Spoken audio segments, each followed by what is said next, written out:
Welcome to Immerse Kingdom's reading for Week 3, Day 13. As Samuel grew old, he appointed his sons to be judges over Israel.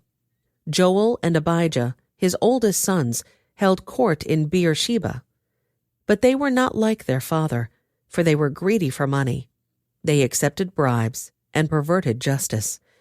Finally, all the elders of Israel met at Ramah to discuss the matter with Samuel. "Look," they told him, "you are now old, and your sons are not like you. Give us a king to judge us like all the other nations have." Samuel was displeased with their request and went to the Lord for guidance. "Do everything they say to you," the Lord replied, "for they are rejecting me, not you. They don't want me to be their king any longer. Ever since I brought them from Egypt, they have continually abandoned me and followed other gods. And now they are giving you the same treatment. Do as they ask, but solemnly warn them about the way a king will reign over them." So Samuel passed on the Lord's warning to the people who were asking him for a king. "This is how a king will reign over you," Samuel said. "The king will draft your sons and assign them to his chariots and his charioteers, making them run before his chariots. Some will be generals and captains in his army. Some will be forced to plow in his fields and harvest his crops. And some will make his weapons and chariot equipment. The king will take your daughters from you and force them to cook and bake and make perfumes for him. He will take away the best of your fields and vineyards and olive groves and give them to his own officials. He will take 1/10 of your grain and your grape harvest and distribute it among his officers and attendants. He will take your male and female slaves and demand the finest of your cattle and donkeys for his own use. He will demand 1/10 of your flocks, and you will be his slaves. When that day comes, you will beg for relief from this king you are demanding, but then the Lord will not help you." But the people refused to listen to Samuel's warning. "Even so, we still want a king," they said. "We want to be like the nations around us. Our king will judge us and lead us into battle." So Samuel repeated to the Lord what the people had said, and the Lord replied, "Do as they say, and give them a king." Then Samuel agreed and sent the people home. There was a wealthy, influential man named Kish from the tribe of Benjamin. He was the son of Abiel, son of Zeror, son of Bechorath, son of Aphiah, of the tribe of Benjamin. His son Saul was the most handsome man in Israel, head and shoulders taller than anyone else in the land. One day Kish's donkeys strayed away, and he told Saul, "Take a servant with you and go look for the donkeys." So Saul took one of the servants and traveled through the hill country of Ephraim, the land of Shalisha, the Shaalim area, and the entire land of Benjamin, but they couldn't find the donkeys anywhere. Finally, they entered the region of Zuph, and Saul said to his servant, "Let's go home. By now my father will be more worried about us than about the donkeys." But the servant said, "I've just thought of something. There is a man of God who lives here in this town. He is held in high honor by all the people because everything he says comes true. Let's go find him. Perhaps he can tell us which way to go." "But we don't have anything to offer him," Saul replied. "Even our food is gone, and we don't have a thing to give him." "Well," the servant said, "I have one small silver piece. We can at least offer it to the man of God and see what happens." In those days, if people wanted a message from God, they would say, "Let's go and ask the seer," for prophets used to be called seers. "All right," Saul agreed. "Let's try it." So they started into the town where the man of God lived. As they were climbing the hill to the town, they met some young women coming out to draw water. So Saul and his servant asked, "Is the seer here today?" "Yes," they replied. "Stay right on this road. He is at the town gates. He has just arrived to take part in a public sacrifice up at the place of worship. Hurry and catch him before he goes up there to eat. The guests won't begin eating until he arrives to bless the food." So they entered the town, and as they passed through the gates, Samuel was coming out toward them to go up to the place of worship. Now the Lord had told Samuel the previous day, "About this time tomorrow I will send you a man from the land of Benjamin. Anoint him to be the leader of my people Israel. He will rescue them from the Philistines, for I have looked down on my people in mercy and have heard their cry." When Samuel saw Saul, the Lord said, "That's the man I told you about. He will rule my people." Just then Saul approached Samuel at the gateway and asked, "Can you please tell me where the seer's house is?" "I am the seer," Samuel replied. "Go up to the place of worship ahead of me. We will eat there together, and in the morning I'll tell you what you want to know and send you on your way. And don't worry about those donkeys that were lost 3 days ago, for they have been found. And I am here to tell you that you and your family are the focus of all Israel's hopes." Saul replied, "But I'm only from the tribe of Benjamin, the smallest tribe in Israel, and my family is the least important of all the families of that tribe. Why are you talking like this to me?" Then Samuel brought Saul and his servant into the hall and placed them at the head of the table, honoring them above the 30 special guests. Samuel then instructed the cook to bring Saul the finest cut of meat, the piece that had been set aside for the guest of honor. So the cook brought in the meat and placed it before Saul. "Go ahead and eat it," Samuel said. "I was saving it for you even before I invited these others." So Saul ate with Samuel that day. When they came down from the place of worship and returned to town, Samuel took Saul up to the roof of the house and prepared a bed for him there. At daybreak the next morning, Samuel called to Saul, "Get up, it's time you were on your way." So Saul got ready, and he and Samuel left the house together. When they reached the edge of town, Samuel told Saul to send his servant on ahead. After the servant was gone, Samuel said, "Stay here, for I have received a special message for you from God." Then Samuel took a flask of olive oil and poured it over Saul's head. He kissed Saul and said, "I am doing this because the Lord has appointed you to be the ruler over Israel, his special possession. When you leave me today, you will see 2 men beside Rachel's tomb at Zelzah on the border of Benjamin. They will tell you that the donkeys have been found and that your father has stopped worrying about them and is now worried about you. He is asking, 'Have you seen my son?' When you get to the oak of Tabor, you will see 3 men coming toward you who are on their way to worship God at Bethel. One will be bringing 3 young goats, another will have 3 loaves of bread, and the third will be carrying a wineskin full of wine. They will greet you and offer you 2 of the loaves, which you are to accept. When you arrive at Gibeah of God, where the garrison of the Philistines is located, you will meet a band of prophets coming down from the place of worship. They will be playing a harp, a tambourine, a flute, and a lyre, and they will be prophesying. At that time, the Spirit of the Lord will come powerfully upon you, and you will prophesy with them. You will be changed into a different person. After these signs take place, do what must be done, for God is with you. Then go down to Gilgal ahead of me. I will join you there to sacrifice burnt offerings and peace offerings. You must wait for 7 days until I arrive and give you further instructions." As Saul turned and started to leave, God gave him a new heart, and all Samuel's signs were fulfilled that day. When Saul and his servant arrived at Gibeah, they saw a group of prophets coming toward them. Then the Spirit of God came powerfully upon Saul, and he too began to prophesy. When those who knew Saul heard about it, they exclaimed, "What? Is even Saul a prophet? How did the son of Kish become a prophet?" And one of those standing there said, "Can anyone become a prophet, no matter who his father is?"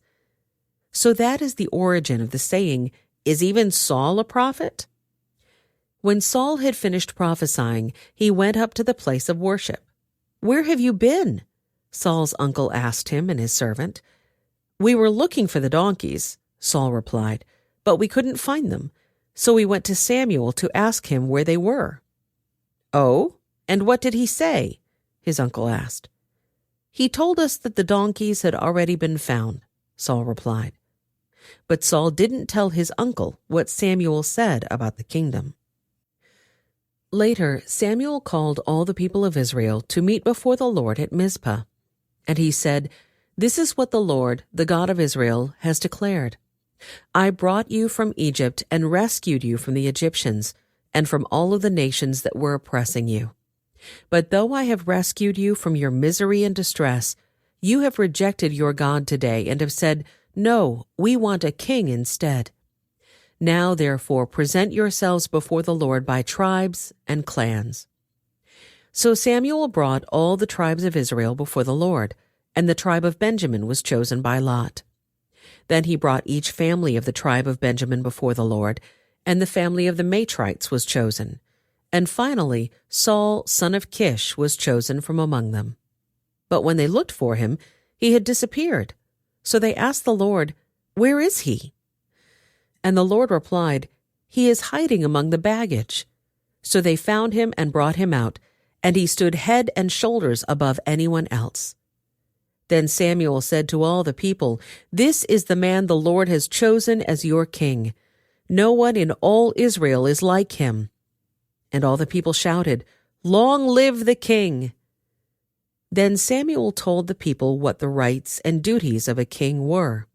He wrote them down on a scroll and placed it before the Lord. Then Samuel sent the people home again. When Saul returned to his home at Gibeah, a group of men whose hearts God had touched went with him. But there were some scoundrels who complained, "How can this man save us?" And they scorned him and refused to bring him gifts. But Saul ignored them. Nahash, king of the Ammonites, had been grievously oppressing the people of Gad and Reuben, who lived east of the Jordan River. He gouged out the right eye of each of the Israelites living there, and he didn't allow anyone to come and rescue them. In fact, of all the Israelites east of the Jordan, there wasn't a single one whose right eye Nahash had not gouged out. But there were 7,000 men who had escaped from the Ammonites, and they had settled in Jabesh-Gilead. About a month later, King Nahash of Ammon led his army against the Israelite town of Jabesh-Gilead. But all the citizens of Jabesh asked for peace. "Make a treaty with us, and we will be your servants," they pleaded. "All right," Nahash said, "but only on one condition. I will gouge out the right eye of every one of you as a disgrace to all Israel." "Give us 7 days to send messengers throughout Israel," replied the elders of Jabesh. "If no one comes to save us, we will agree to your terms." When the messengers came to Gibeah of Saul and told the people about their plight, everyone broke into tears. Saul had been plowing a field with his oxen, and when he returned to town, he asked, "What's the matter? Why is everyone crying?" So they told him about the message from Jabesh.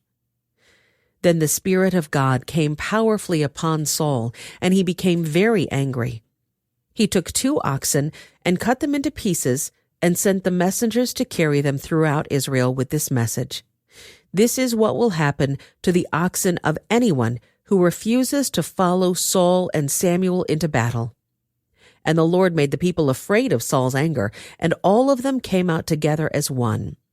When Saul mobilized them at Bezek, he found that there were 300,000 men from Israel and 30,000 men from Judah. So Saul sent the messengers back to Jabesh-Gilead to say, "We will rescue you by noontime tomorrow." There was great joy throughout the town when that message arrived. The men of Jabesh then told their enemies, "Tomorrow we will come out to you, and you can do to us whatever you wish." But before dawn the next morning, Saul arrived, having divided his army into 3 detachments. He launched a surprise attack against the Ammonites and slaughtered them the whole morning. The remnant of their army was so badly scattered that no 2 of them were left together. Then the people exclaimed to Samuel, "Now, where are those men who said, 'Why should Saul rule over us? Bring them here and we will kill them.'" But Saul replied, "No one will be executed today, for today the Lord has rescued Israel." Then Samuel said to the people, "Come, let us all go to Gilgal to renew the kingdom." So they all went to Gilgal, and in a solemn ceremony before the Lord, they made Saul king. Then they offered peace offerings to the Lord, and Saul and all the Israelites were filled with joy. Then Samuel addressed all Israel, "I have done as you asked and given you a king. Your king is now your leader. I stand here before you, an old, gray-haired man, and my sons serve you. I have served as your leader from the time I was a boy to this very day. Now, testify against me in the presence of the Lord and before his anointed one. Whose ox or donkey have I stolen? Have I ever cheated any of you? Have I ever oppressed you? Have I ever taken a bribe and perverted justice? Tell me, and I will make right whatever I have done wrong." "No," they replied, "you have never cheated or oppressed us, and you have never taken even a single bribe. The Lord and his anointed one are my witnesses today," Samuel declared, "that my hands are clean." "Yes, he is a witness," they replied. "It was the Lord who appointed Moses and Aaron," Samuel continued. "He brought your ancestors out of the land of Egypt. Now stand here quietly before the Lord as I remind you of all the great things the Lord has done for you and your ancestors. When the Israelites were in Egypt and cried out to the Lord, he sent Moses and Aaron to rescue them from Egypt and to bring them into this land. But the people soon forgot about the Lord their God. So he handed them over to Sisera, the commander of Hazor's army, and also to the Philistines and to the king of Moab, who fought against them. Then they cried to the Lord again and confessed, 'We have sinned by turning away from the Lord and worshiping the images of Baal and Ashtoreth. But we will worship you and you alone if you will rescue us from our enemies.' Then the Lord sent Gideon, Bedan, Jephthah, and Samuel to save you, and you lived in safety. But when you were afraid of Nahash, the king of Ammon, you came to me and said that you wanted a king to reign over you, even though the Lord your God was already your king. All right, here is the king you have chosen. You asked for him, and the Lord has granted your request. Now, if you fear and worship the Lord and listen to his voice, and if you do not rebel against the Lord's commands, then both you and your king will show that you recognize the Lord as your God. But if you rebel against the Lord's commands and refuse to listen to him, then his hand will be as heavy upon you as it was upon your ancestors. Now stand here and see the great thing the Lord is about to do. You know that it does not rain at this time of the year during the wheat harvest. I will ask the Lord to send thunder and rain today. Then you will realize how wicked you have been in asking the Lord for a king." So Samuel called to the Lord, and the Lord sent thunder and rain that day. And all the people were terrified of the Lord and of Samuel. "Pray to the Lord your God for us, or we will die," they all said to Samuel. "For now we have added to our sins by asking for a king." "Don't be afraid," Samuel reassured them. "You have certainly done wrong, but make sure now that you worship the Lord with all your heart, and don't turn your back on him. Don't go back to worshiping worthless idols that cannot help or rescue you. They are totally useless. The Lord will not abandon his people, because that would dishonor his great name. For it has pleased the Lord to make you his very own people. As for me, I will certainly not sin against the Lord by ending my prayers for you, and I will continue to teach you what is good and right. But be sure to fear the Lord and faithfully serve him. Think of all the wonderful things he has done for you. But if you continue to sin, you and your king will be swept away." This concludes today's Immerse reading experience. Thank you for joining us.